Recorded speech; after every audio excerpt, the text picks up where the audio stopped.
Mar pasaltha namta dinga tlunglu chana tlafam dai ril changa pilei thorin hnoya samang lozal ta hai po po in sak rogan bon lei changin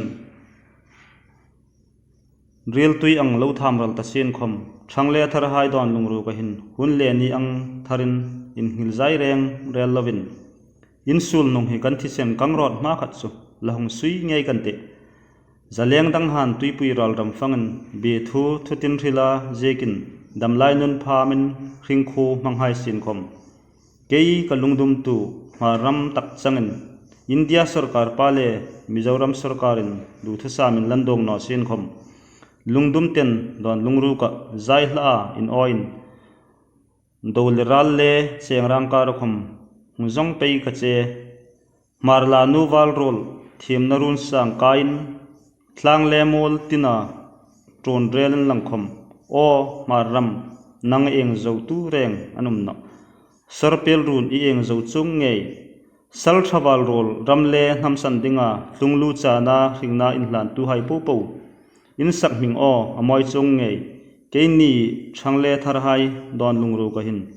parang volin pilral disa ang war zingate in ring na lu le in sak rong ngei mo kan voi sun huna in lawin hlanal chu melma doral thom ang dodinga pensuk mar pasal tha hai in sak ming amoi chung ngei dolai siktui inga engak in thisen man maram chu laping ngei te ramle namta dinga martar changa ringna thap tu hai sak ming hi amoi chung ngei in rautla pilrala mong ten lo chol sin keini vaisun huna thangle tharhan melma doral le chengrang ridum dum kar khom nisin in sul nong hi hung sui ngei kan ti martars day in za yumin kan wangai sang ngei se de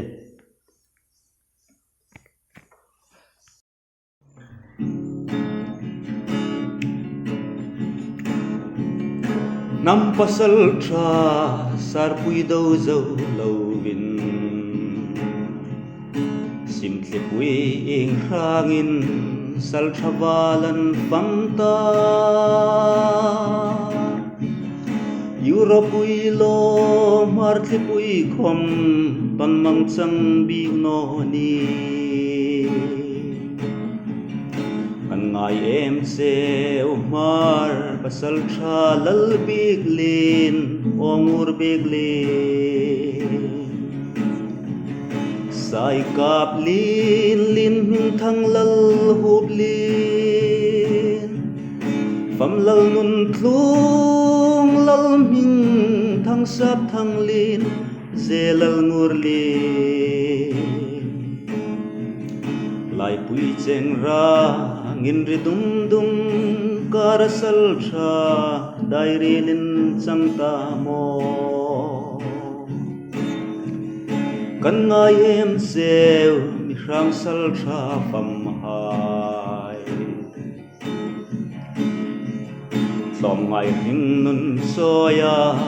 nam san dinga kalpen in sak ming tham ral kan phal no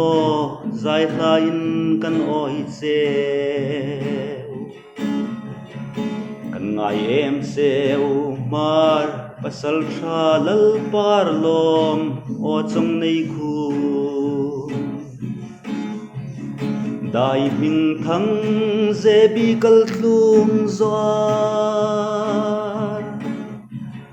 fam lal ming sang lal ro lien lang bik thum ze hang than za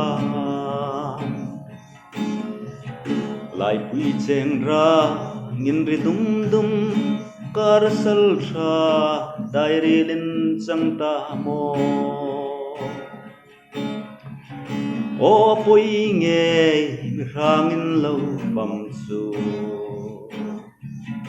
nam pusit tu hai din del malo man lo chang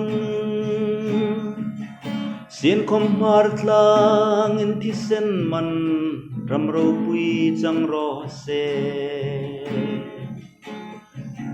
kan ngai em seu mar pasaltha rang hulin